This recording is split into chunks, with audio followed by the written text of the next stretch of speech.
बिस्मिल्लाहिर्रहमानिर्रहीम। Fourth class students अस्सलाम वालेकुम। बच्चों, आज की क्लास में हमने चैप्टर नंबर 2 इकोसिस्टम की एक्सरसाइज सॉल्व करनी है।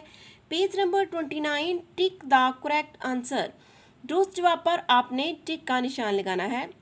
क्वेश्चन नंबर 1 है, what is an ecosystem?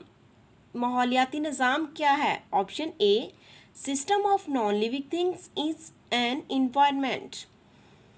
Option B, area having a group of living and dead things. Option C, system of living things in an environment. Option D, collection of abiotic and biotic components in an area. तो बच्चों, इसका correct answer है collection of abiotic and biotic components in an area। तो आपने option D पर टिक का निशान लगाना है। क्वेश्चन नंबर 2 है, all the biotic components are। तमाम जानदार जो अज्जा हैं वो क्या होते हैं? A, animals. Option B, producers. Option C, living things. Option D, non living things. तो बच्चों, जो बायोटिक कंपोनेंट्स जानदार अज्जा हैं वो लिविंग थिंग्स हैं। जानदार चीज़ों को जो है बायोटिक कंपोनेंट्स कहा जाता है, इसलिए आपने ऑप्शन सी पर टिक का निशान लगाना है। क्वेश्चन नंबर 3 है, फूड चेन, खुराक की जंजीर। Option A, begins at a producer. Option B, begins at a consumer. Option C, begins at a decomposer. Option D, ends at a producer. तो बच्चों, इसका राइट आंसर है begins at a producer. Question number 4 है, for the conservation of the ecosystem, माहौलियाती निज़ाम के तहफ़्फ़ुज़ के लिए। Option A, forests are being cut. Option B, roads are being built. Option C, tree plantation is being done. Option D, factories are being installed. तो बच्चों, इसका right answer है tree plantation is being done, क्योंकि माहौलियाती तहफ़्फ़ुज़ के लिए दरख्त लगाना बहुत ज़रूरी है। क्वेश्चन नंबर 5 है, to control the population of insects, कीड़े मकोड़ों की आबादी को कंट्रोल करने के लिए if insecticides are use then the population of birds will. अगर कीड़े मार अद्वियात का इस्तेमाल किया जाए तो परिंदों की जो आबादी है क्या होगा उसके साथ? Option A, increase. Option B, decrease. Option C, decrease first then will increase.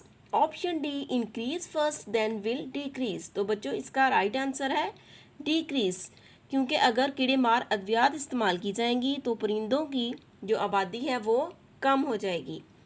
Question number 2 है, राइट शॉर्ट आंसर्स, मुख्तसर जवाबात लिखें। क्वेश्चन नंबर 1 है, डिफाइन इन्वायरमेंट, माहौल की तारीफ बयान करें। तो आइए बच्चों, इन क्वेश्चंस के आंसर देखते हैं।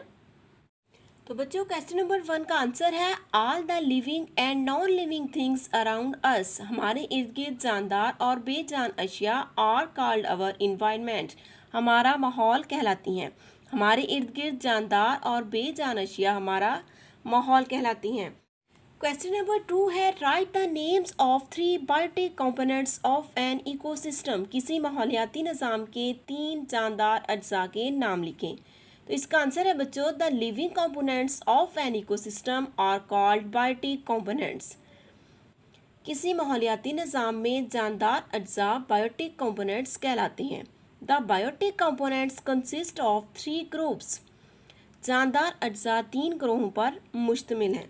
Number 1, producer. Number 2, consumer. Number 3, decomposer. Question number 3 है, write the names of 3 abiotic components of an ecosystem, किसी माहौलियाती निज़ाम में गैर जानदार अज्जा के नाम लिखें। बच्चों, क्वेश्चन नंबर 2 में हमने बायोटिक कंपोनेंट्स के बारे में पढ़ा है। अब क्वेश्चन नंबर 3 में हमने एबायोटिक कंपोनेंट्स के बारे में पढ़ना है। तो इसका आंसर है बच्चों, the non living components of an ecosystem are called abiotic components, यानी कि किसी माहौल में, किसी माहौलियाती निज़ाम में जो गैर जानदार अज्जा हैं वो एबायोटिक कंपोनेंट्स कहलाती हैं। These include temperature, air and water, इनमें दर्जा हरारत, हवा और पानी शामिल हैं। क्वेश्चन नंबर 4, ड्रॉ आ सिंपल फूड चेन, एक सादा खुराक की जंजीर बनाएं। तो बच्चों, जिस तरह कि हमने इस चैप्टर में पढ़ा है, आप इसका आंसर इस तरह से देख सकते हैं। सबसे पहले आप यहाँ पे लिखेंगे plant, next grass hopper, rat and owl. Plant यानी कि पौधे को ग्रास होपर खाता है, ग्रास होपर को रैट और रैट को आउल खा जाता है। इस तरह से ये एक सिंपल फूड चेन बन जाती है। Question number 5, if the food resources are increased, अगर खुराक के ज़राए बढ़ा दिए जाएं, what will be the effect on the population of predator, तो प्रीडेटर्स की आबादी पर इसका क्या असर होगा। प्रीडेटर यानी कि शिकार करने वाले। तो बच्चों इसका आंसर बहुत आसान है, if the food resources are increased, अगर खुराक के ज़राए बढ़ा दिए जाएं, then the population of predator will also increase, फिर शिकार करने वालों की तादाद भी बढ़ जाएगी। Question number 6, write two human activities which are affecting the ecosystem, इंसान की दो ऐसी सरगर्मियाँ लिखें जो कि माहौलियाती निज़ाम पर असरअंदाज हो रही हैं। तो इसका आंसर है बच्चों नंबर 1 कटिंग द फॉरेस्ट, जंगलात को काटना। नंबर 2 अननेसेसरी हंटिंग, गैर ज़रूरी शिकार। इंसान की ये दो ऐसी सरगर्मियाँ हैं जो कि माहौलियाती निज़ाम पर असरअंदाज हो रही हैं। तो बच्चों हमारी एक्सरसाइज का क्वेश्चन नंबर 3 है constructed response questions. What is the relationship between biodiversity and competition among living things in a balanced ecosystem? किसी मतवाजन माहौलियाती निज़ाम में हयातियाती तनाव और जानदारों के दरमियान मुकाबले का आपस में क्या ताल्लुक है। तो बच्चों इसका आंसर देखते हैं। तो बच्चों ये इस एक्सरसाइज का बहुत इंपॉर्टेंट क्वेश्चन है। इसके आंसर में सबसे पहले हम ये देखते हैं कि बायोडाइवर्सिटी किसे कहते हैं। बायोडाइवर्सिटी हैज़ वेरियस इकोसिस्टम, हयातियाती तनाव मुख्तलिफ माहौलियाती निज़ाम रखता है, and provides different resources of food for living things, और जानदार चीज़ों के लिए खुराक के मुख्तलिफ ज़राए मुहैया करता है।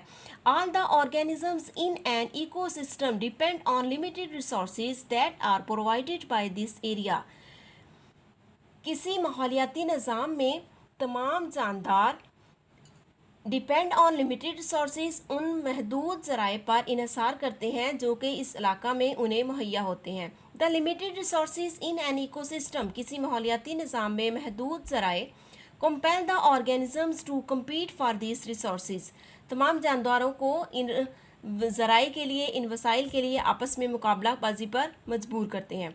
This is known as competition, इसको मुकाबलाबाजी कहा जाता है।